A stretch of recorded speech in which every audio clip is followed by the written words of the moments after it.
give you the current situation. I am about to land sa Hague. Galing ako Dubai. Stopover for it's a long haul, it's a long flight. Okay ako. Do not worry. And I think this is something to do with the law and order noon. At sinasabi ko naman sa mga pulis at military na trabaho kayo at ako ang managot. So ito na nga, for all of the whatever happened in the past,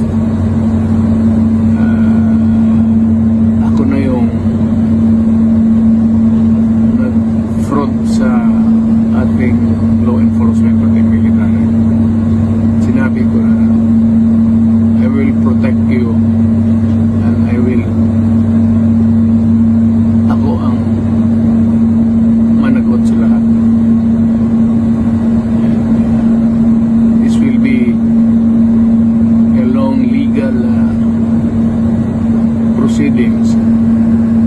But I say to you, I will continue to serve my country at so be it. Kung ganun ang destiny ko. Salamat.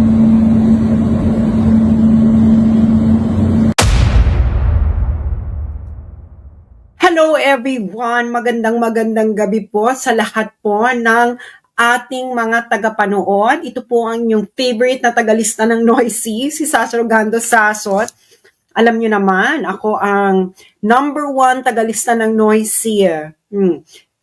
I-share nyo na po ito ngayon din para po sa kaliwanagan ng lahat. Ito na po ang ating alam niyo naman ang bagyo, hindi ba? Sunod-sunod yan. Ito po ang susunod na signal number 4, di ba? Ginagather ko kasi lahat ng, alam mo yon, ng mga kulang-kulang na pag-iisip ng mga kung sino-sino. Kasi, naloka sila sa aking unang pasabog, no? Umaabot na siya ng 1 million views. Kanina lang siya 7 hours. So, hindi na nila malaman kung paano nila lulusutan. Lalo na't inaddress ko ang mga sundalo at mga pulis. Dahil totoo naman, hindi naaayon, wala pong basis sa batas ang ginawa nyo kay Duterte. Ito ipapaliwanag ko ng tuluyan. Alam nyo, may mga nagrebat-rebat, sumagot. Hindi ba napilitan ng sumagot ang Malacanang? Hindi ba? Hindi naman nila nire-relate na ako yon, pero ako nga ang #1 Noisy doon. So ngayon, i-address na ngayon natin. Alam mo, Claire Castro, favorite pa naman kita. O yung mga nandyan, i-click nyo na share para malaman yung lahat, yung mga nasa bahay, i-project nyo to sa screen, manood kayong magkakapamilya. Okay? Para malaman ninyo kung papaano kayo dinorobo, binubudol ng gobyernong BBM administration, lalo na kayong mga sundalo at pulis. Makinig kayo. Di ba? Kayo makinig doon sa Kabataan Party List na miyembro ng tumitegi sa inyo. So, i-share nyo ngayon to sa mga kakilala nyong kasundaluhan, kakilala nyong lahat, yung mga nagti-TikTok, mga nag-YouTuber, huwag na kayo humingi sa akin ng permission. Wala pong copyright ang aking mga pinagsasabi dito. If you feel value in it, share it, share. Okay. Ano na tayo? Todo na tayo. Okay. So, ngayon, napilitang sumagot ang Malacanang. Nag-viral yung video ko, mag-1 million na. Mag-1 million na. Ito ang sagot ng Malacanang. Okay. Ipoproject natin ang sinabi ng aking favorite na si Claire Castro. Favorite ko pa naman to si Claire Castro. Ay nako Claire Castro, favorite kita. You're my spirit animal. Okay. Ito ang sabi ni Claire Castro. Okay, hindi niya ina-address ako. Pero ako nga yung nagbabiral na ito na mali nga yung pag-serve. Sabi ni Claire Castro, nare-report ng GMA News, fake news naman ito. Ipapaliwanag ko unti-unti. Okay, sabi ni Claire Castro, former President Rodrigo Duterte will have to face a local court in the Netherlands before being brought to the International Criminal Court, Palace Press Officer Undersecretary Attorney Claire. Bakit daw? Bakit daw dadalhin daw muna sa local court sa Netherlands? Sabi daw, para daw ma-determine ng Dutch court kung tama ang pag-aresto sa Pilipinas.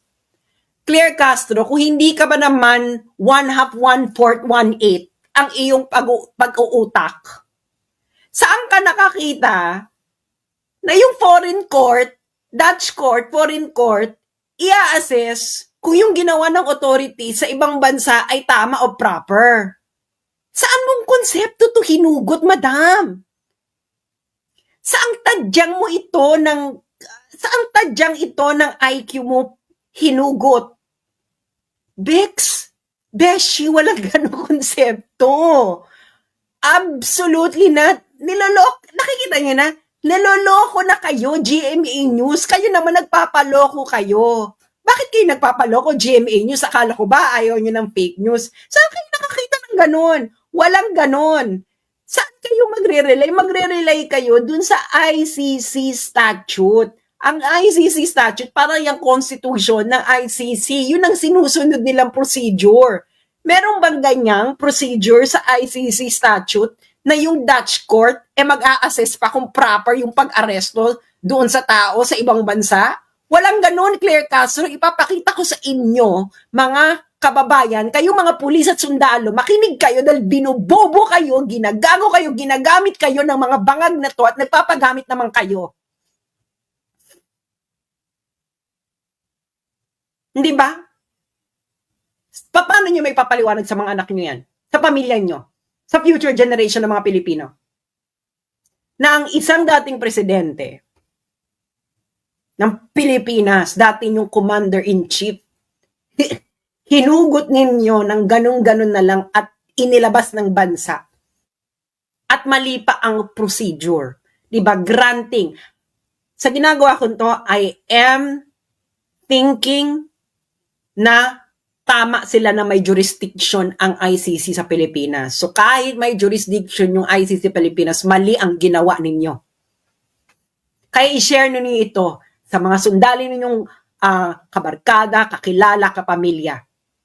Dahil malaking kaengotan ito, pambubudol sa mga sundalo at pulis. Nagpabudol naman kayo.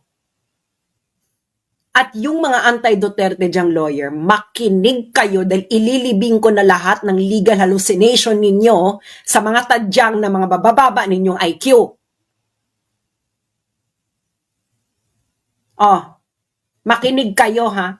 Makinig kayo. Okay. Tama ba ang sinabi ni Claire Castro na ipaprocess pa raw ng Dutch court at i-assist ng Dutch court tama ang pag-aresto? Isa itong 100% legal hallucination na I hope na because of old age, Claire Castro, at hindi dahil sa kakasinghot. Ito ang ICC statute. Doon lang tayo sa facts, no? Doon lang tayo sa facts. ICC statute. Okay. Ito ang ICC statute. Papalakihan ko para makita ninyo, ha? Yan. Okay? Rome Statute of the International Criminal Court. Ngayon, pupunta ngayon tayo sa Article 59. Ito ngayon ang gumulantang sa kanila. Kita nyo yan. Article 59, Arrest Proceedings in the Custodial State. Anong ibig sabihin ng custodial state? Ang custodial state po, ito po ang umaresto. Okay? Doesn't matter kung member state ka ng ICC or whatever. Kung ikaw ang umaresto, in effect mo ang warrant ng ICC, you are the custodial state. Kaya yung Kabataan Party List dyan, kayong mga sundalo at mga pulis, makikinig kayo dun sa Kabataan Party List? Ha? Makinig kayo. Doon kayo makinig sa tumitegis sa mga katulad ninyo. Oh, sabi nila, hindi daw custodial state ang Pilipinas. O ano ang Pilipinas? Ano ang standing ng Pilipinas? Kayong Kabataang Party List na miyembro ng isang teroristang grupo declared as a terrorist by EU, US, at iba pang Western countries, even ng UN. Huwag niyo sasabihin sa akin, hindi kayo member ng CPP and PNDF. Tumira ako ng Netherlands for a decade. Alam ko ang headquarters ninyo sa Utrecht. At alam ng mga Pilipino sa Netherlands kung sino member ng CPP and PANDF. Isa kayo doon, Kabataang Party List. Kahit pag ikot-ikutin ninyo ang mundo, hindi nyo ako maloloko. Okay? Article 59, arrest proceeding in the custodial state. Custodial state ang nag-aresto. Pilipinas. Okay? Pupunta ngayon tayo. Page 41. These are all available online. Bakit ba feeling ninyo, maluloko ninyo ang mga Pilipino? Ha? Ibig sabihin, yan lang ang gusto nyong gawin. Lokohin ninyo ang mga Pilipino. Okay, Article 59. Okay. Dito muna tayo, batas muna tayo, ha? Saka tayo mag-application. Batas. Arrest proceedings in the custodial state. Okay.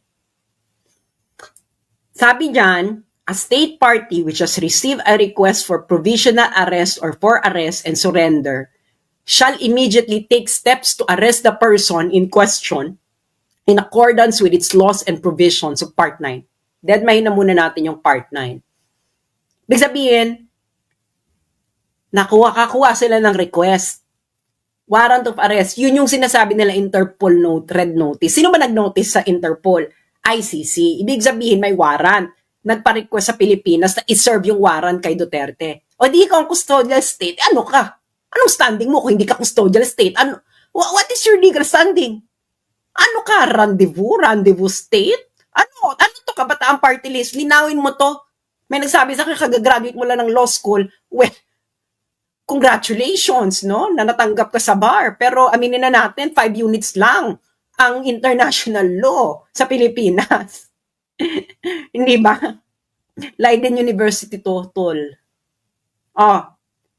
Inaresto. In-effect mo ang warrant. Okay, anong susunod? Step 2, Article 59.2. A person arrested shall be brought promptly before the competent judicial authority in the custodial state, which shall determine, in accordance with the law of that state, that the warrant applies to that person, the person has been arrested in accordance with the proper process, and the person's right have been respected. Ulitin natin sa Tagalog. Ang inarestong tao dapat karipas na dadalhin sa competent judicial authority ng custodial state ng Pilipinas. Ang competent judicial authority, in accordance with the law of that state,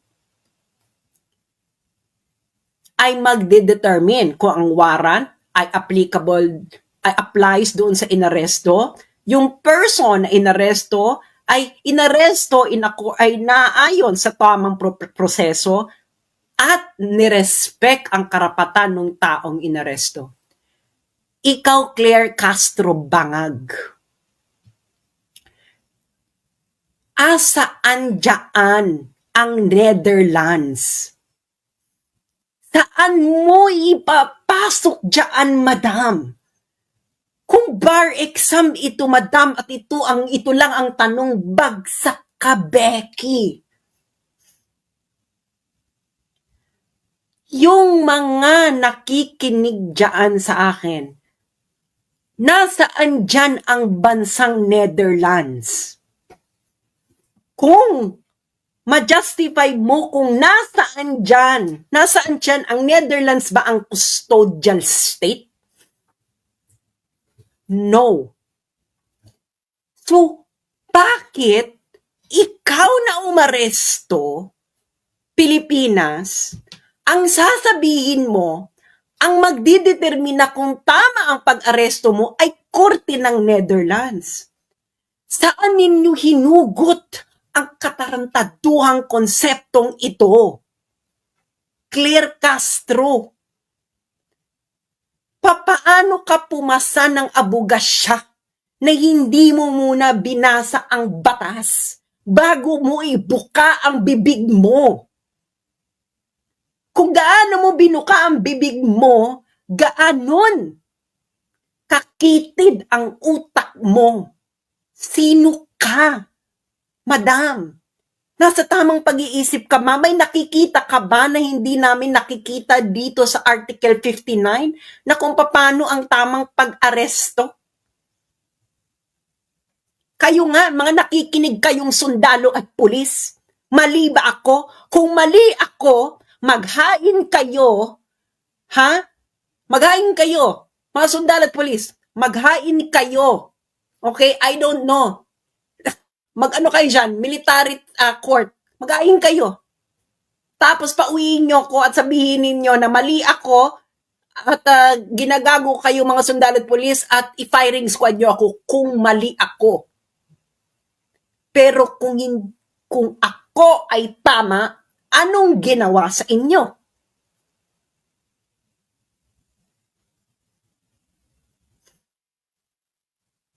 Oh, Claire Castro, magpaliwanag ka.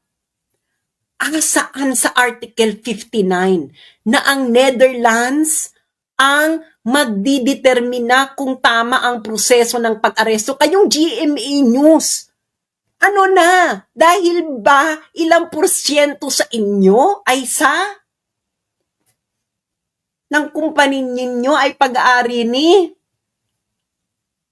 Yung mga nakikinig sa aking senatorial candidate na pro Duterte noon, magpaliwanag kayo. Nasaan dito? 'Di ba? Lalo na yung bagong Pilipinas team. Kakampi ninyo. Sinasabi, Netherlands daw ang magpa-process. Nasaan dyan ang Netherlands? Netherlands ba ay custodial state? No. Ang Netherlands ba ang nag-aresto? No. Ang custodial state ay ang umaresto. Ang custodial state ay ang nag-effect ng warrant of arrest. Sino ito? Malinaw sa bawat Pilipinong nakapanood ng mga pangyayari kahapon kung anong ginawa ninyo kay Duterte. Hindi ba? Naka-live ito. Paano ninyo sa amin madidinay ang mga nangyari? Inaresto nyo. Paano nyo ngayon ito sasabihin, Claire Castro, na ang Netherlands ang magpa-process? Nasaan siya dyan? Nasaan ang Netherlands dyan sa Article 59? Palakihan natin para makita ng katiting mong utak. Nasaan siya dyan? Nasaan ang Netherlands dyan, madam? Malaki na yan. Nakakahiya naman sa mata mo. Sa mata mong pinakitid ng utak mo. Nasaan ang Netherlands dyan, madam? Nasaan? A state party has received a request for provisional arrest or for arrest and surrender. Netherlands ba ang naka-receive? No. Pilipinas ang umaresto, di ba? Who immediately took step to arrest the person? Si Duterte. Pilipinas.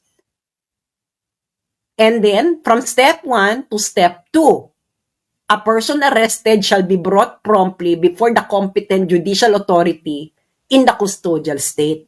Ang custodial state ay yung arresting state. Netherlands ba, Claire Castro, ang arresting state? Nasa Netherlands ba si Duterte nang siya inaresto? Wala. Nasa Pilipinas. Inaresto nyo, di ba? Okay. Ang sunod na tanong, kayong mga nakikinig, nakita nyo ang lahat. Ipinresenta ba nila? Ayan ang requirement. After ng arrest, a person arrested shall be brought promptly before the competent judicial authority. Ano ibig sabihin nito?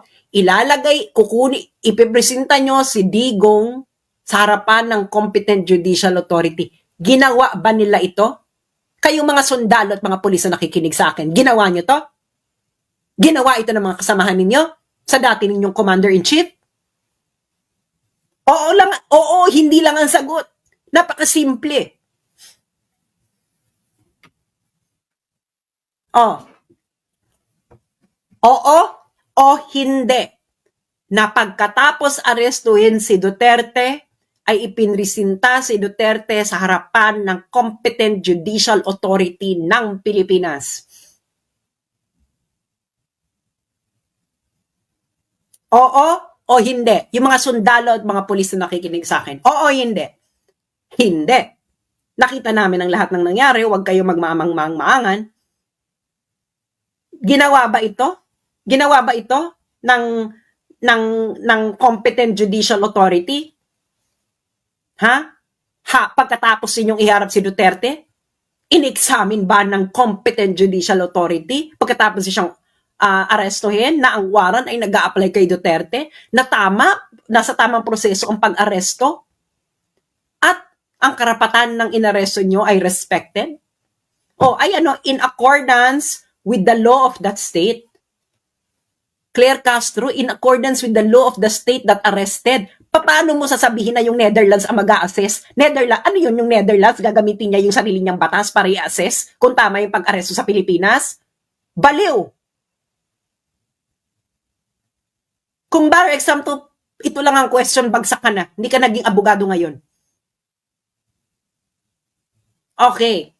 Step 2 yon. Step 3. Nahiharap mo na sa competent judicial authority. Step 3. The person shall have the right to apply to the competent authority in the custodial state for interim release pending surrender. Yung competent authority dito, yung competent judicial authority yan. Okay? Hindi mo nga hinarap sa competent judicial authority.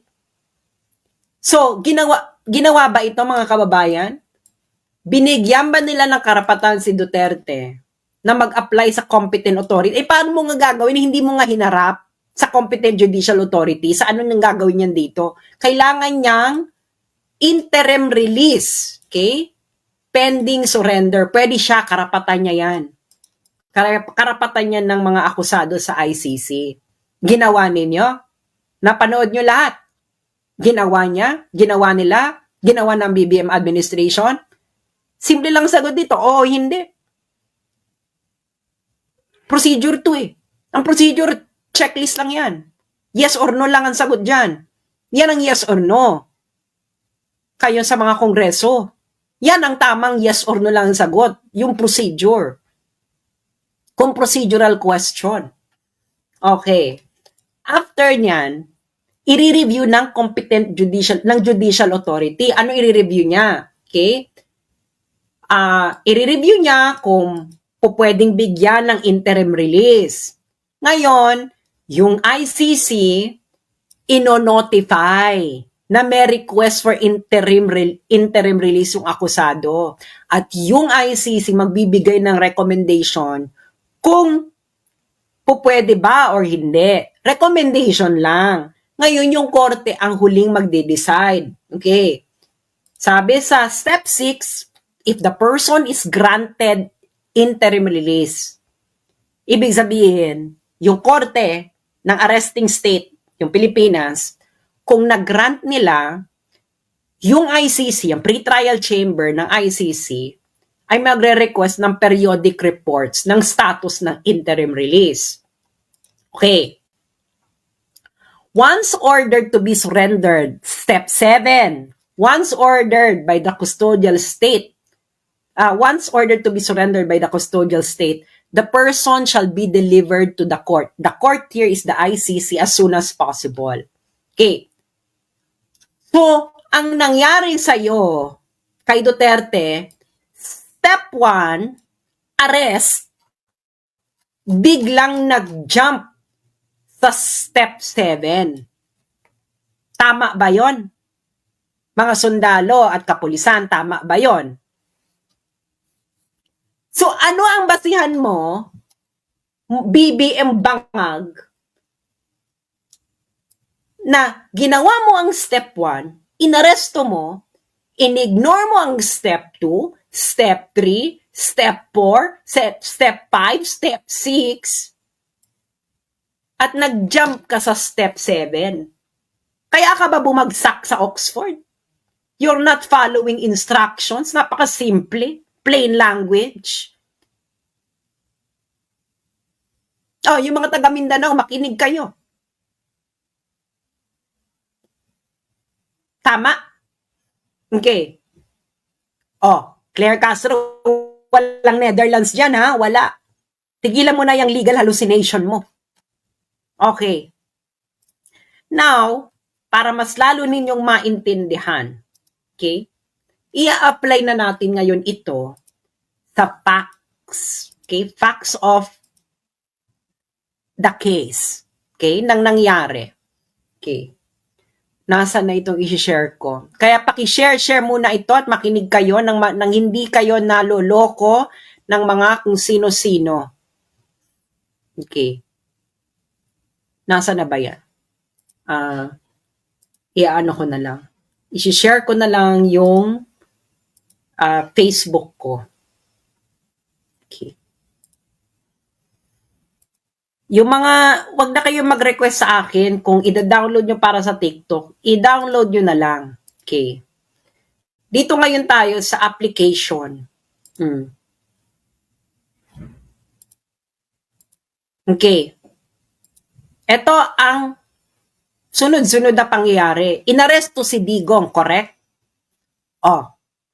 Granting, sabihin na natin for the sake of argument na may jurisdiction ng ICC, inaresto ninyo.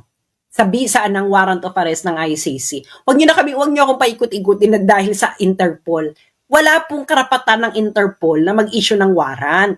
Ang Interpol po, nag-i-issue po ito ng red notice after merong isang requesting party na magsabi na may warrant of arrest itong tao ito at kailangan ng tulong ng Interpol. Ang Interpol nag-issue ng red notice on the virtue of that warrant. At ikaw, Pilipinas, ikaw, Bongbong, hindi ka nag-comply sa Interpol, nag-comply ka dun sa warrant. Hindi dun sa red notice, nag-comply ka doon sa warrant. Okay. Sabi mo, inaresto si Digong. Okay, nag-comply yan sa Article 59.1 ng ICC statute. Arrest the accused. Check. Anong second step nila? Dinala sa Villamor Air Base. Anong step 2 sa ICC statute? Iharap ang akusado sa competent judicial authority ng custodial state. In other words, Pilipinas. That's Article 59.2. Okay. Nag-comply? Aba, kahit grade 5, maintindihan ko anong difference ng Villamor Air Base at competent judicial authority. Wag nyo na maka-illegal calisthenics. Ang layo naman ng Villamor. Kailan naman naging competent judicial authority ang Villamor Air Base? Yung mga sundalo at pulis. Oh, mali ba ako? Sabihin niyo sa amin, baka nagbago na. Baka nagbago na talaga ang Pilipinas. Na ang Villamor Air Base ay bigla ng competent judicial authority. Anong next step ninyo? Isinakay sa eroplano. Anong next step anong next step ayon sa batas na nanaayon sa ICC proceedings? Ang competent judicial authority susuriin ang warrant process at kung nirespeto ba ang karapatan ng accused. That's Article 59.2. Complied? No, X. Umalis ang eroplano ng Pilipinas. Yun na yung final step ninyo. Ang next step doon, ang akusado ay pwedeng humiling ng interim release sa competent judicial authority. So, ihaharap nyo muna siya, i-assess muna ng judicial competent authority lahat ng mga nangyari, and then, ang akusado ay magre-request ng interim release. Karapatan niya yun. Nasa ICC statute yun. Huwag nyo ibase sa feelings ninyo. May batas po. Nandun yung batas, may procedural wala akong pakialam sa mga drama. You cannot pick and choose kung ano yung steps ninyo dito. Hindi ito dance revolution. Kahit nga dance revolution, kailangan mo mag-follow ng steps. Okay. Hindi, di ba? Ngayon, Ang dami na naman nilang mga ebas. Akala nila hindi ako handa sa mga kaebasan nila, no? Sabi nila, hindi na naman member ng ICC ang Pilipinas, kaya hindi na applicable lang Article 59. Una-una, sabihin ko lang na yung mga nagsabi niyan, ang nagpapatunay na ang average IQ ng mga Pilipino ay 81.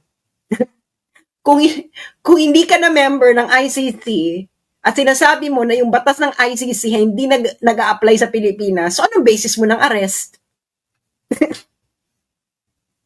Nagigets ninyo? Sabi nung iba, hindi na raw applicable ang Article 59 na binasa ko kanina sa Pilipinas dahil hindi na raw member ang ICC. Kaya daw dapat si Digong ay ilipad. Ilipad saan? So anong basis mo na kukunin mo si Digong, ilalagay mo sa plane at ililipad mo palabas ng Pilipinas? Paki-explain. Wala, di ba? Doon pa lang, safe lang ka na. Kung hindi na member, bakit, anong basis mo na tinanggal mo si Digong? Hindi naman voluntary si Digong na sumama sa airplane. He was arrested by Torres live in front of the Filipino people. Tapos sasabihin mo, hindi inaresto? O ano yun? Ano nangyari kung hindi siya inaresto?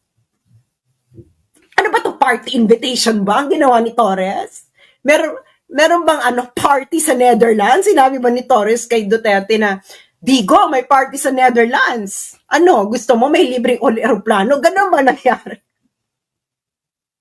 Hindi ganun ang nangyari. Oy, inaresto, you are the arresting country. So, susunod ka. Ikaw nga nag-arresting country. Okay. Ngayon, papatulan natin. Sabi daw, hindi member, hindi applicable. Okay. Ngayon, may nangyaring similar na ganito, no? Pinaliwanag ng ICC itong Article 59. Kung ano ang responsibilidad ng arresting state, kung saan inaresto yung tao. Papakita ko sa inyo yung jurisprudence. Sa jurisprudence na tayo ngayon, mga law din. Akala hindi yun pinagsasabi ko. Lalo na yung mga nagsasabi na huyo daw para i-discuss. Ngayon, huyo kayo ngayon. Okay. Jurisprudence na tayo, di ba? Okay. Para dun tayo sa mas exciting parts. Okay. Jurisprudence. Okay. Anong jurisprudence ito sa ICC? Ito ay ang jurisprudence ng situation in Libya in the case of the prosecutor versus Saif al-Islam versus Gaddafi. Okay? Kung natatandaan ninyo, ang Libya po ay hindi po ito member ng ICC. Ngayon, paano ngayon sila napasa ilalim sa jurisdiction ng ICC? Dahil meron po sa Rome Statute na ang UN Security Council ay pwedeng magpasa ng resolution na ire-refer nila ang isang sitwasyon sa ICC para investigahan. Kaya napasa ilalim sa jurisdiction ng ICC ang Libya kahit ang Libya ay hindi ito miyembrong bansa. May ganun pong procedure. Okay. Ngayon, i-search nyo to. Number ICC 00111-0111, date April 4, 2012. Okay. Dapat yung may date kasi lahat ng references nila ito dito sa kasong ito. And then, hanapin nyo ito April 4, 2012. Okay. Ngayon, sa paragraph 19,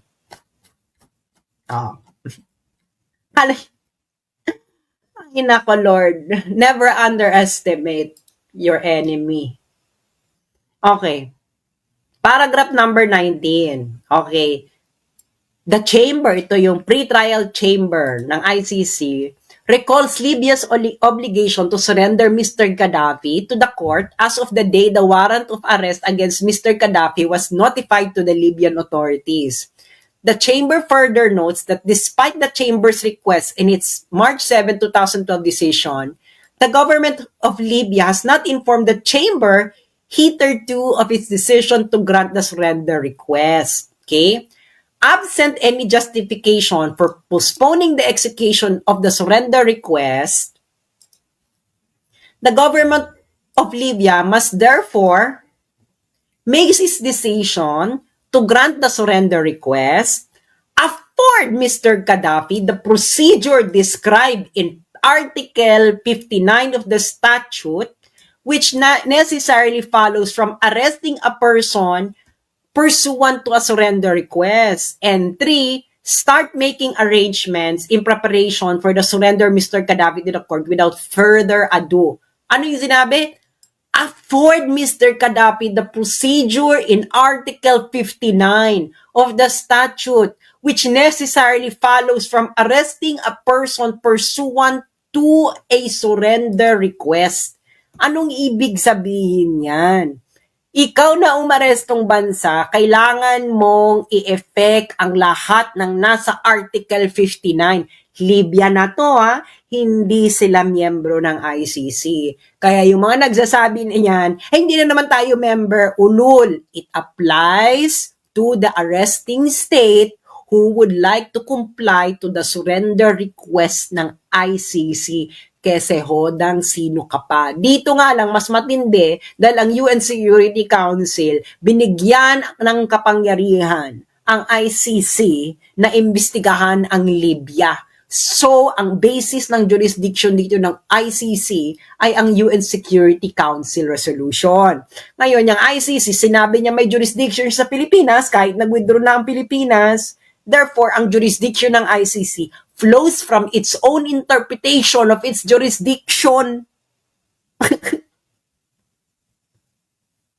Ano? Libya ito, Libya. Nakikita nyo, kailangan daw si Mr. Gaddafi ay ibigay lahat ng procedure described in Article 59. Ano yung Article 59? Uulitin ko mga sundalo at mga pulis. Okay? Na nakikinig sa akin. Kung gusto nyong magpaloko pa sa gobyernong ito, gawin ninyo, pero may mga taong matagal nang gising. Ito ang procedures ng Article 59. Arrest the accused. Article 59.2, iharap ang akusado sa competent judicial authority ng custodial state. Ang competent judicial authority susuriin ang warat, process at kung nirespeto ba ang karapatan ng accused. At ang pinakahuli, ang akusado ay pwedeng humiling ng interim release sa competent judicial authority. All these processes will happen where? Hindi sa Netherlands, Claire Castro. Sa territory ng arresting state. Ikaw na naman, Claire Castro, legal hallucination, pati yung mga law din na iba, legal hallucination, plain language. Hindi ka po pwedeng mag-legal calisthenics kung plain language ang batas. Magli-legal calisthenics ka lang kung may ambiguity. Hindi ba? Actually, hindi rin. Yung mga law school, bago kayo magturo na international law, ituro nyo muna ang VCLT, ang Vienna Convention on the Law of Treaty Interpretation. Dahil bago kayo magbasa ng international law, which are treaties, dapat alam nila kung paano magbasa ng treaty, which is based on another treaty, which is the VCLT. Naalala ko dati isa kong friend, law student, buti nakaposisyon ng bar, congratulations girl. Tinatanong niya ako sa UGLOS. Ang tinanong ko kasi nga, subject daw sa international law subject nila, 5 units lang naman yun. Tinanong ko siya, tinuro ba sa inyo muna yung VCLT? Tinanong ako nung friend ko at magandang eskwelahan to ng law. Sabi niya, hindi. Sabi ko, paano ka mag-i-interpret ng treaty kung hindi mo muna pag-aaralan yung VCLT? Foundational yun. Nangyayads yun yung kalidad ng mga to. Pag tinanong mo, hindi alam ang VCLT, Bex, wala na yan. That's actually, VCLT was discussed during my first day ng international law class ko sa Leiden University. No kidding, first day. Because you cannot proceed with understanding international law without understanding first VCLT. Okay, di ba? Hindi nyo sinunod. Ano sinusunod nyong batas? Di ba? So ngayon, okay. Ngayon meron namang umeksena. Alam niyo naman marami eksena. Handa na nga ako sa lahat ng eksena. So, pero ipapakita ko yung eksena. May nag-report lang naman sa akin ng may umeksena. Okay? Hindi na, wag niyo siyang bebenggahin ha.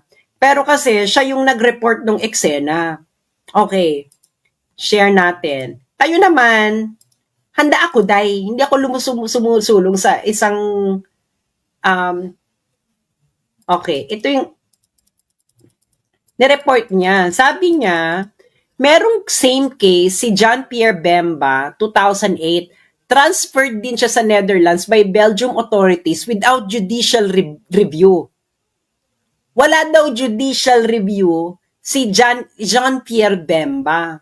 Okay, bibigyan ko kayo ng background kay John Pierre Bemba. Si John Pierre Bemba ay Congolese authority.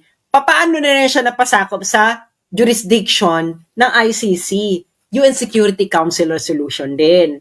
Yan kay Bemba. Okay. UN Security Council resolution ba yan kay Bemba? I-fact check nyo ako. Okay. Now, ngayon, asa na ba ito, ko ni Bemba? Okay. Ngayon, itong mga to, wala daw judicial review yung kay Bemba. Inarrest kasi si Bemba nasa Belgium. Si Belgium, inaresto siya. Sabi dito na nag-comment, siguro napulot niya sa mga nagre-rebat sa akin, wala daw judicial review.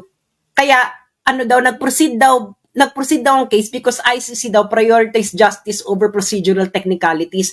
Kaya siya nag-proceed kasi nga lahat ng procedural technicalities sinunod ng Belgium.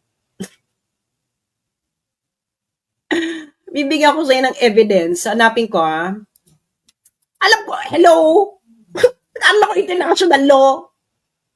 Saan ba ako nag-aral ng international law? Sa The Hague. Ay, nako. Hanapin ko to kay Bemba. Bemba. Para makita nyo, ano lang tayo, facts. Diba? Doon lang tayo sa facts. Huwag tayo sa mga legal hallucination. Diba? Bakit naman kasi kayo magli-legal hallucinate? May jurisprudence, may batas. So bakit kailangan ng legal calisthenics? Kailangan magpo-proceed ko muna ng what is the letter of the law and then jurisprudence. Ngayon, if these two don't suffice, then ka na mag-legal calisthenics, siya ka na mag-creative interpretation of the law. Otherwise, matatalo yung kliyente mo, be. Tanungin niyo sa mga abogado. Pag yung abogado niyo nagki-creative interpretation, talo ka. Malaking chance mo matatalo ka unless yung creative interpretation niya talaga very plausible. Okay? Okay. Kay Bemba ngayon tayo. Bemba. Okay. Si Bemba, wala daw judicial review. Kailangan nating sampalin ng katotohanan tong mga taong ito, no? Dahil pinagluloko nila ang mga Pilipino. Simple. Pinagluloko ninyo ang mga Pilipino. Pinagloko ninyo ang mga sundalo, niloko ninyo mga sundalo, niloko yung mga police. You let them arrest their former commander-in-chief, beloved president of a lot of Filipinos, the first president from Mindanao, nang hindi naayon sa batas. Okay. Kay Bemba ngayon tayo. Bemba. Okay. That's Article 59 compliance. Okay. Dito ngayon tayo kay asa na si si Bemba et al. Nakakaloka yung pangalan ni Bemba, no? Bemba et al. Okay. Asa ka na, Bemba? Asa na? Okay. Decisions. Article 59. Okay. Wala daw judicial review. Wala daw judicial review kay Bemba. Ano yun? So ang premise nila, inaresto lang sa Belgium, inilipad kagad sa Netherlands. Wala na raw, hindi na raw sinunod ang mga step by step. Hindi ba? Step by step. Okay. Okay. May step by step yung kay Bemba. Hanapin ko lang yung decision dito kay Bemba. Nag-enjoy ba kayo? Nag-enjoy ba kayo sa Sonic Boom? Ano?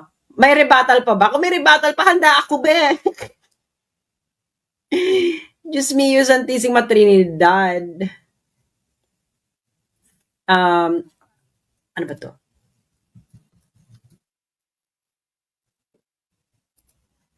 Kasi dapat eto.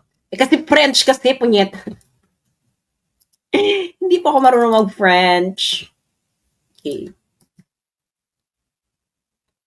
Ito. Nahanap ko na. Buti may English. Okay. Tagal naman mag-load, ICC. Ito.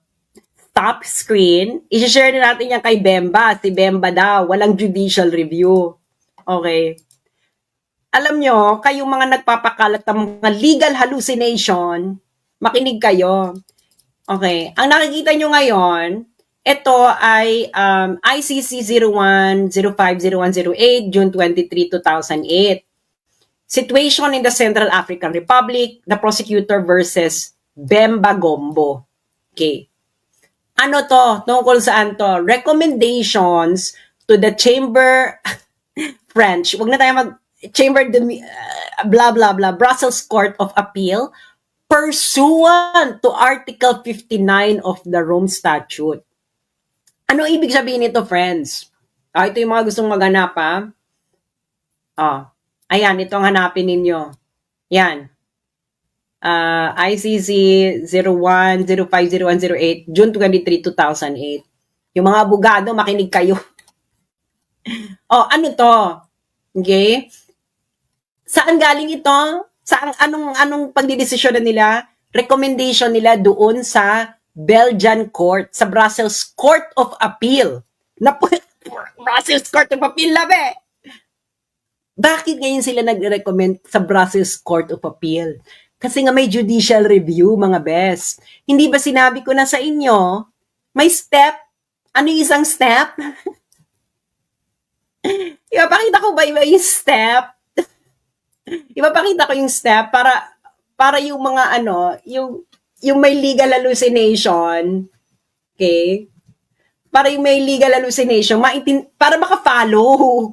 Para naman maka-follow yung mga nagli-legal hallucination, di ba? Mamaya ka na ta. So pakita ko ng step to dun sa Article 59. Anong step yan? Okay, step. Okay. Anong step yang pinakita ko kaninang desisyon? Okay, Article 59. Papakita ko sa inyo ha, anong step yan? Bago kasi kayo magdadadada, pag-aralan nyo muna yung buong history ng kaso, ng nire-refer ninyo. Nalako, alam ko, dahil pinag-aralan na nga namin ito sa Netherlands, sa Leiden University, mga Beck.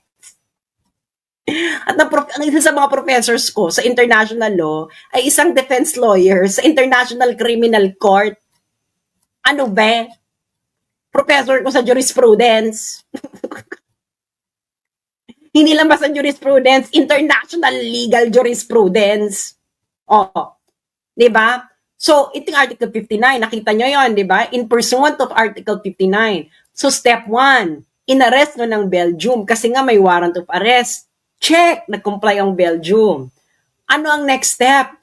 Step 2, hinarap sa competent judicial authority. Malamang hinarap nila sa judicial competent authority, kaya nga na umakyat na sa Belgian Court of Appeal. Hindi ba? Kung hindi naman kayo 1/2, 1/4, 1/8, 1/32, and I don't know, plank length, nakatiting na kautakan ninyo, may steps. Okay? Yung pinakita ko sa inyo kanina, yung recommendations ng ICC, alam nyo kung nasaan na yon? Step 5 na yun. Ayan o. The pre-trial chamber shall be notified of any request of interim release and shall make recommendations to the competent authority in the custodial state. Yung pinakita ko sa inyo, step 5 na yun. Si Bemba na sinasabi niyong walang judicial review, mga Bex, nasa Belgium siya nung nangyayari ito kasi nga, nagko-comply yung Belgium, the arresting state, sa Article 59. Kaya walang technicalities at chuchuchu. Yung mga sinasabi yung technicalities in criminal law, procedural justice is important. Dahil, nakalagay mismo sa Rome Statutes, the rights of the accused will be respected all throughout the proceedings. Ibig sabihin, from the moment that you arrest, hanggang ma-convict yan, the rights of the accused will be respected. The right ni Duterte, the life, liberty, and property of Duterte will only be subject to whatever after conviction. Hanggang ngayon, Duterte is innocent until proven guilty beyond reasonable doubt. Oh, di ba? Step 5. Okay, step 5 na itong pinakita ko sa inyo. Di ba? Step 5 na nga. Oh. Step 5 na, yung kay Bemba. Kasi nga, ayan, recommendations to the Brussels Court of Appeal pursuant to Article 59 of the Rome Statute. Pursuant to Article 59 of the Rome Statute, na nandyan ang judicial review sa arresting state. So, saan nyo na naman ninugot yung pinagsasabi ninyo na yung Belgium ay walang judicial review kay Bemba bago siya isurrender sa ICC? Ano na naman itong mga tinitira ninyo? Pentel pen ba ito? May judicial review ang Belgium. Babasahin natin kung ano nangyari, di ba?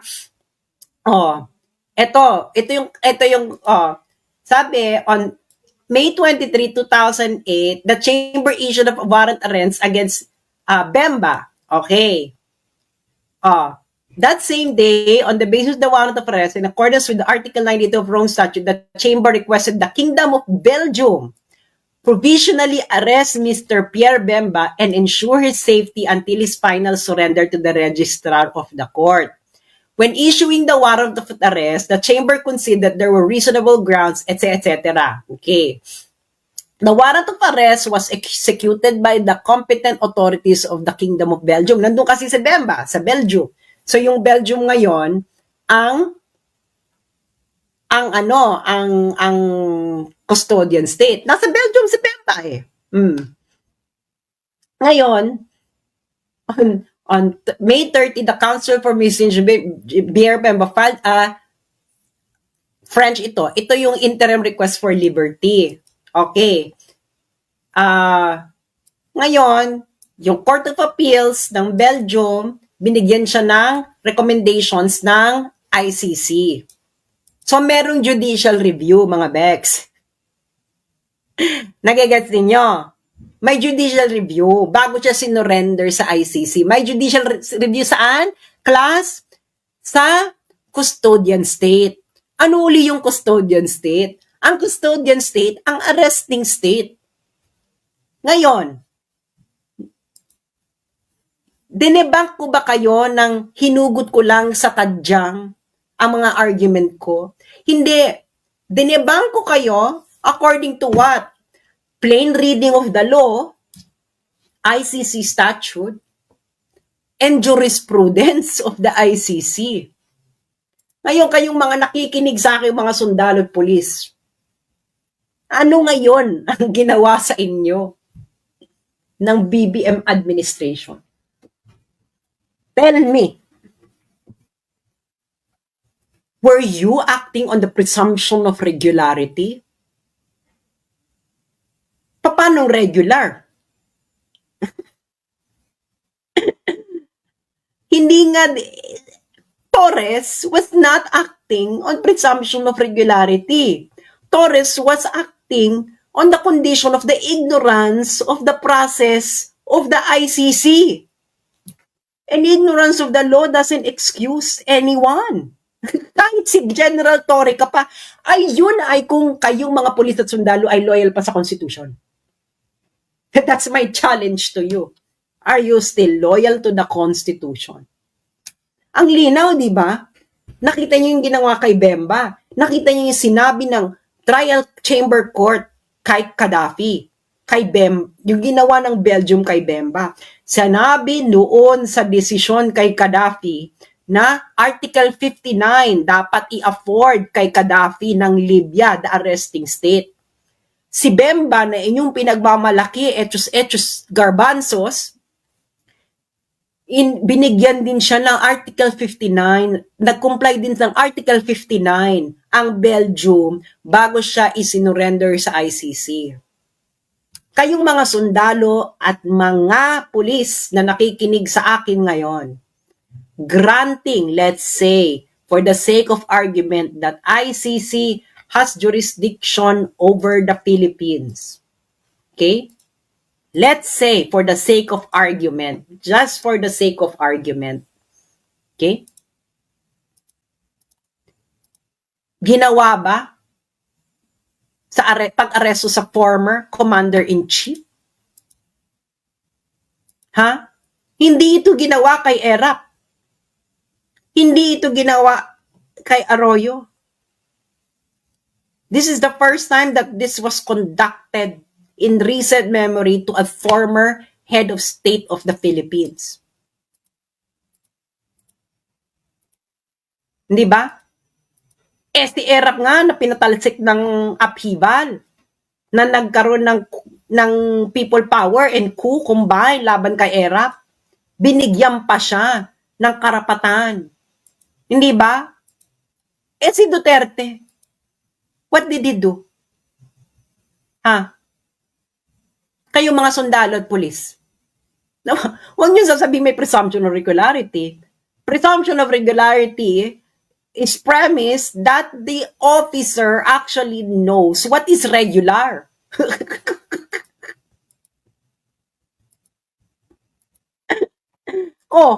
Hindi nga alam ni Tory ang batas. So, paano may presumption of regularity? May ignorance of the law si Torres, hindi ba? So, ngayon, anong basis ninyo kayong mga sundalo? Paiyak-iyak pang iba. Ngayon, alam nyo na mali ang ginawa ninyo. Anong gagawin ninyo? Tatanga-tangahan na lang tayo. Hindi kayo magagalit? Hindi kayo nyo ko-questionin? Ano to? Ano na lang natin? Charge to experience? A former head of state, you took from the Philippines, isinakay nyo na eroplano, pinadala nyo sa ibang bansa. Ano yun? Ano procedure? Ano procedure ang sinusunod ninyo? Kanino kayo makikinig? Doon sa Akbayan? Ay sa Kabataan Party List? Saka doon sa, Conti ba yun? Yung lawyer ng Makabayan Block? Hindi ba yung mga tumitegi sa inyo? Alam mo, natatawa ako, no? Dahil I really find it ridiculous that the people who swore loyalty to the constitutions is not protecting the Constitution. Ay, nako. Buhay. Kayo na ang may kasalanan niyan. Hindi ba? Ngayon, isasampal uli natin ang nangyari, no? Ipoproject natin ang nangyari sa mga nakikinig sa ating sundalo at pulis. Okay? Para mahimasmasa naman kayo sa ginawa sa inyong pangdorobo ng gobyernong ito. Wala na tong ginawa matino kundi mandorobo ng tao. Inaresto nyo si Digong, correct? Check. Inaresto nyo siya on what basis? Warrant ng ICC. Otherwise, ano basis? Anong basis kung ba't nyo siya inaresto? Nag-comply ba ito sa procedure? Okay, Check, granting na may jurisdiction ng ICC. Check ang Article 59.1. Anong next step? Anong next step ng ginawa ninyo? Inilagat nyo sa Villamor Air Base. Step 2 sa ICC arrest proceedings. Iharap ang akusado sa competent judicial authority ng custodial state. Ito ay Pilipinas. Article 59.2. Ang sabi ni Claire Castro, ang step 2 daw sa Netherlands, sa local court sa Netherlands. Hindi po ganon. Dahil hindi naman po ang Netherlands ang arreste. Hindi po Netherlands ang nag-effect ng warrant or nag-request to surrender a suspect. Pilipinas po, kayo yon, yung mga sundalong nandun, yung mga pulis. Dinala niya sa Villamor Air Base. Kailan po ba naging competent judicial authority ang Villamor Air Base? Baka sa bagong Pilipinas, ang kasama na ang Villamor Air Base sa competent judicial authority. Yung mga taga Mindanao dyan, makinig kayo. And the next step nyo is sinakay sa eroplano. Ano bang, hindi na kayo nag-comply sa Article 59.2 pati doon sa dapat gagawin sa Article 59.2, dapat yung competent judicial authority susuriin ang warrant, process ng pag-aresto at kung nirespeto ba ang karapatan ng accused. Kasi sinakay nyo nga sa eroplano eh. Si Torre ba ay competent judicial authority? No, arresting officer. Dapat ang ginawa ni General Torre, hinuli niya, ipinresenta niya sa harapan ng hukuman. Dahil yun ang nakalagay sa arrest proceedings ng ICC. O, ngayon, kung hindi mo ginawa yan, anong basihan mo ng ginawa mo? Anong basihan nyo ng ginawa ninyo? Mamili kayo ICC statute, Philippine Constitution, Rules of Court of the Philippines. Which one? Para mahimay natin kung nagko-comply. Which one ba?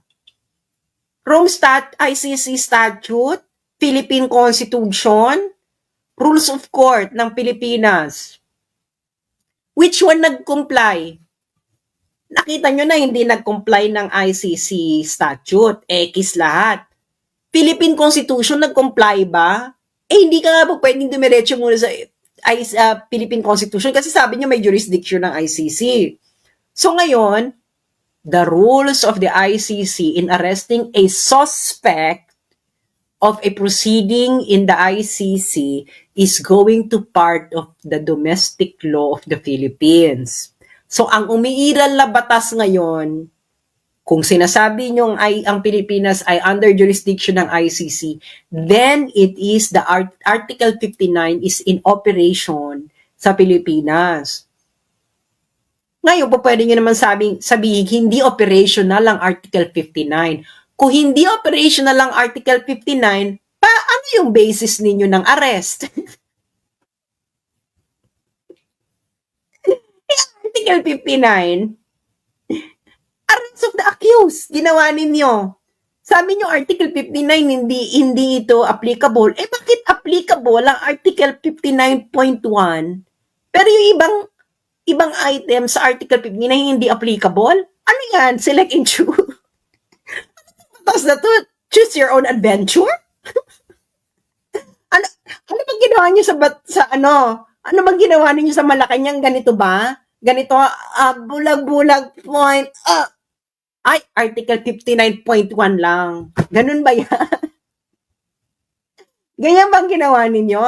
Tapos yung mga sundalo at mga pulis naman, ginawa niyong tonta. Pinapunta ninyo doon, kunwari, compliant. Kukunin nyo yung tao, Pilipino, tatanggalin nyo ng Pilipinas. Isa sa kanyang aeroplano, tatanggalin nyo ng Pilipinas. Si Tebes nga, may red notice. Nasa East Timor lang, napakalit ng bansa ng East Timor. Yung East Timor, maliit talaga siyang bansa. Hindi nyo nga ma-extradite. Si Tebes, may warrant pa rin sa Pilipinas, hindi nyo ma-extradite mula East Timor. Tapos si Digo, hindi naman siya nag-resist. Hindi ba? Pero hindi niya siya sinabihan ng karapatan niya. Na karapatan niyang, ano yun sa mga karapatan? humiling ng interim release sa competent judicial authority. And that will only happen after you present him before a competent judicial authority. Yun dapat ang ginawa ni General Torre. Hindi yun ang ginawa ni General Torre. Even the ICC jurisprudence on Gaddafi says that na pagkatapos mong arestuhin after effecting a warrant of the ICC, Article 59 will apply to the suspect. Kahit sino pa yan. Kahit dun kay Bemba. Yung kay Bemba, may judicial review. Kayo yung mga nagsasabi sa inyo na walang judicial review yung kay Bemba, yung mga magpapakalat niyan, that is incorrect. 100% incorrect. Pinakita ko na sa inyo, hindi ba? I-review nyo na lang. Hindi ba?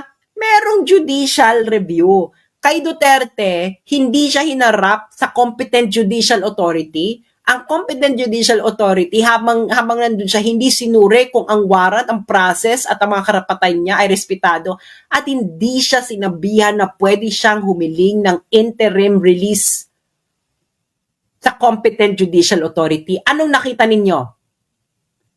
Pilit siyang kinukuha ni General Torre para isakay sa eroplano. Hindi ba? Yun ang mga nakita nyo at nasubaybayan ninyo. Huwag kayong magmaang-maangan, kayong mga sundalo, kayong mga pulis. Ngayon, saan kayo loyal? Loyal kayo sa Constitution? What is the basis sa Constitution ng arrest? Mag-aantayan tayo ng desisyon? Alam nyo na, napakalinaw. Hindi nyo kailangan mali. It is incorrect. Flawed. You gave up the sovereignty of the Philippines. Ito, may role pa yung korte ng Pilipinas, oh. Iharap sa competent judicial authority ng custodial state. Pilipinas yung custodial state, Claire Castro, hindi Netherlands. Your legal hallucination is too much already, madam. Magpa-hair follicle test ka na. Wala yung sinasabi mo. Yung sinasabi mo, Claire Castro, wala yan sa Rome Statute. Wala yan sa jurisprudence ng ICC. Walang papel ang Dutch court sa pagsusuri kung ang pag-aresto sa akusado ay proper. Unless na citizen nila ang involved, 1, resident nila ang involved, 2, or kung yung tao ay inaresto doon sa territory ng Netherlands. Doon lang nag-activate ang Dutch court in order to comply with Article 59. Yang sinasabi mo, Claire Castro, kayo namang GMA News 7, pinapakalat niyo ang kabubuhan ni Castro, halatang halata kayong GMA News kayo ay mga bayaran kayo ni Marcos ngayon, na hinahada niyo si Marcos, nagpapatira kayo sa puwet sa mga Marcoses ngayon. Pinobroadcast niyo naman yung katangan, wala ba kayong legal researcher? Hindi niyo ba kaya? Ang mahal-mahal lang, ang laki-laki na kinikita ninyo ah. Tapos puro kabubuhan pinapakalat nyo sa mga Pilipino. O, yung mga sundalo at mga pulis, naniniwala naman kayo. Uto-uto.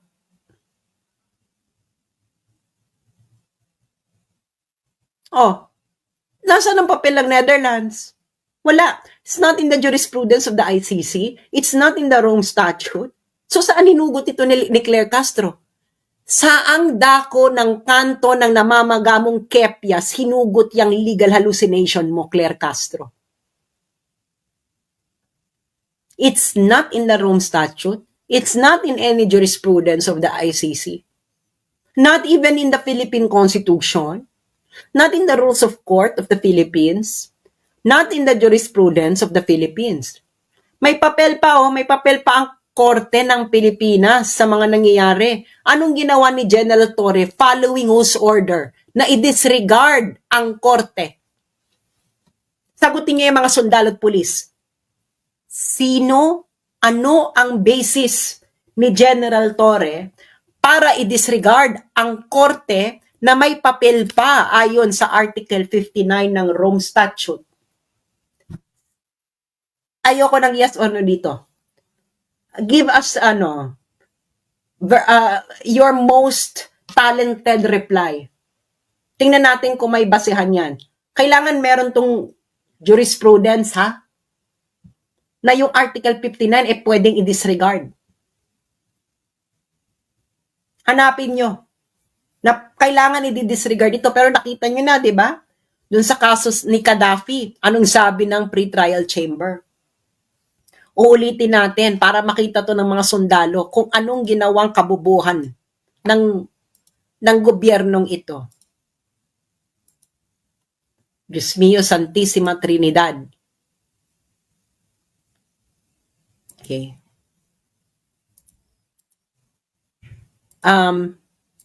Papakita ko uli yung kay Gaddafi ha. Para malinaw ang lahat. Ito ba yung kay Gaddafi? Ito yung kay Gaddafi. Jurisprudence to ng ICC. Pre-trial Chamber 1, ICC 01110111 April 4, 2012. Pupunta ka ng paragraph 19. Anong sabi?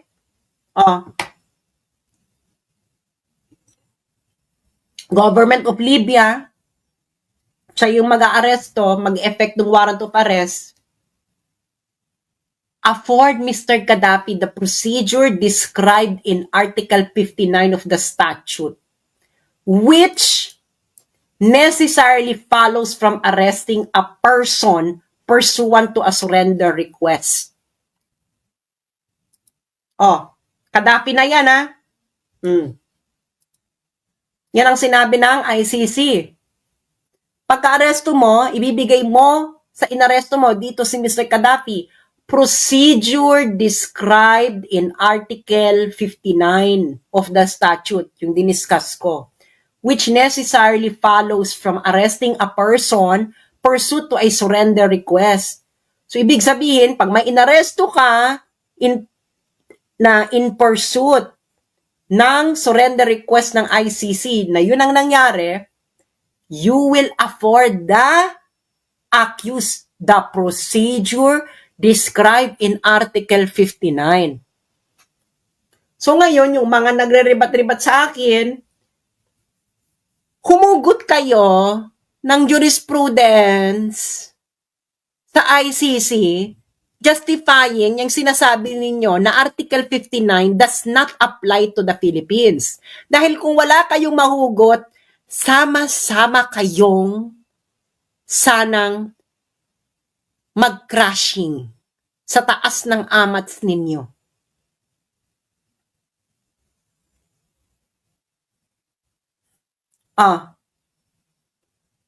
Do you know the implication of this one? This is not going to be the end of it. Not going to be the end of it. It's going to be a huge international issue. I'm going to tell you. Diba? I'm going to tell you. It's going to be a huge international issue. It will be. Nataon pa, si Trump pa yung presidente ng US na galit sa ICC, galit na galit sa ICC. It will be a huge international issue. And ang ICC ngayon nasa hotspot, di ba? Dahil yung kay Netanyahu, kay Putin, at yung battle nila ngayon with the US. Sa hotspot sila ngayon. Do you really think ngayon, kung gusto ng ICC to add additional burden to them, go ahead. Disregard Article 59. But this will be your death knell. Because alam ninyo, kayo na rin mismo ang nagsabi sa jurisprudence ninyo, pagkatapos arestuhin ng isang accused, this is the jurisprudence on the situation on Libya, afford Mr. Gaddafi the procedure described in Article 59. Ginawa ba yan sa Pilipinas? Ginawa ba? Ginawa ba kay Duterte? Napanood nyo lahat. Yung mga nakikinig sa aking sundalo, ginawa nyo? Ginawa ba ng gobyernong Bangang? O di malinaw na this is political. So you have been a tool not of law but of politics. Ano pa ba? Hindi na ayon sa batas eh. Diba? Ito nangyari, inaresto si Digong, dinala sa Villamor Air Base, isinakay sa eroplano, umalis ang eroplano ng Pilipinas, Paano naging compliant yan ng Article 59? Diba? O choose your, i-screenshot nyo ngayon, pag-aralan ninyo, lalo na may mga sundalo, diba? Pag-aralan nyo mabuti yan. Diba? O. Diba? Yang pula, yaan ang procedure. O, yung blue, yan ang ginawa ninyo ng bangag na administrasyon. O, ano ba yan? Nagtutugma ba? Screenshot ninyo, kayong mga nakikinig, screenshot ninyo, pag-aralan nyo, itulog nyo muna, pag-aralan nyo kinabukasan, sa inyong inuman, pag-usapan ninyo kung magkakatugma ba yung batas sa ginawa.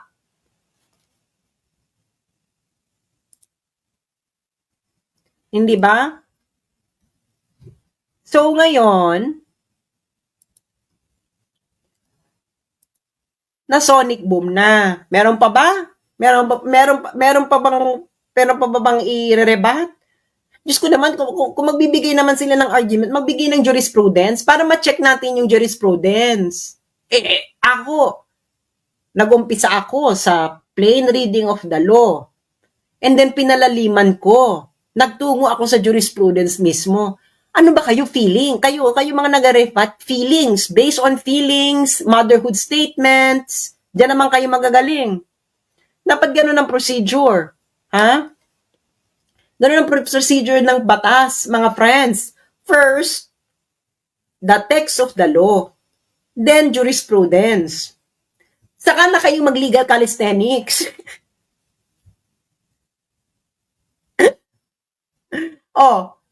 Basihan ko, plain reading of the law, check. Ayon yan sa BCLT. Jurisprudence, ayon yan sa BCLT. Ngayon, hindi ko na to i-explain, no, kung ano yung BCLT. Yung mga nakikinig na lang sa akin, lawyer, kung hindi nyo alam ang BCLT, bakit kayo nagsasalita tungkol sa international law? Plain language.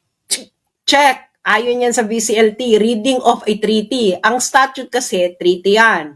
Check. Jurisprudence. Check. Anong role ng jurisprudence sa international law? Subsidiary ito. Basahin niyo yung ICJ. Sources of international law. Okay? Yang mga judicial decision, their subsidiary interpretation of a treaty. Pero, ang una-una mong parate, okay, napagbabasihan, the treaty itself. Ngayon, kung hindi malinaw yung treaty, you will consult other sources of international law, which includes jurisprudence. Hindi ka po pwede ditong mag-jump kagad sa feelings. Hindi ito quadcom. Socratic method, di ba? What is the text of the law? Yun ang unang tanong. Ganyan sa law school namin. Di ba, what is the text of the law?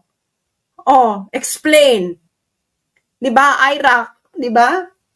Alam nyo, yung mga law students, alam nyo yung IRAC. Kung hindi nyo alam ang IRAC, Diyos ko dahil, baka ibang law school kayo. Di ba, issue, rule, application, conclusion.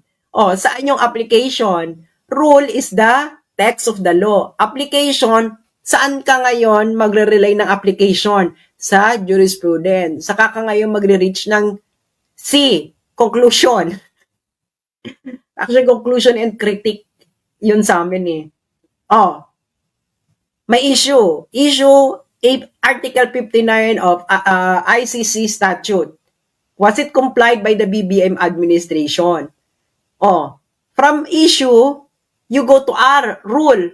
What is the rule? You list the rule. Article 59, as it is. Application. Application, you begin with the plain reading of the text. BCLT. Yan ang rule sa BCLT. Ngayon, kung gusto mo pang palalimin, kung medyo malabo pa sa iyong meaning ng Article 59, you go to what? Other sources of international law as subsidiary to interpret the treaty. What is the treaty here? the ICC statute. And then after you apply it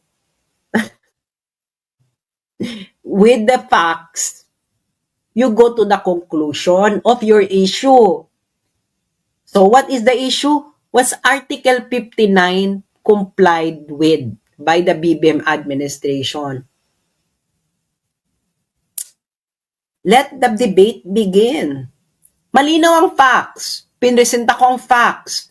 Pinresenta ko ang plain language of the law. Wala pa akong feelings, ha? Well, meron akong sarcasm, pero wala pa akong feelings. Pinresenta ko ang plain language of the law. Nagpresenta ako ng jurisprudence. I presented the facts, the law, the treaty itself, and the jurisprudence. And the facts ng pagkakaaresto and the law do not jive. So if the law and the facts don't jive, was Article 59 complied with? I-review nyo na lang uli ito. Maraming salamat sa mga nakinig. I-share nyo ito, pagdebatihan ninyo ito. Kayong mga sundalo at mga pulis, mag-usap-usap kayo. Niloko kayo ng BBM administration. Ginamit kayo sa politika. Shameless. A Marcos will always be a Marcos. Malaki natin itong kasalanan. Maraming salamat po sa inyong lahat. And this is not the end of it. This will go international. Binabalaan ko na kayo, DFA. This will go international.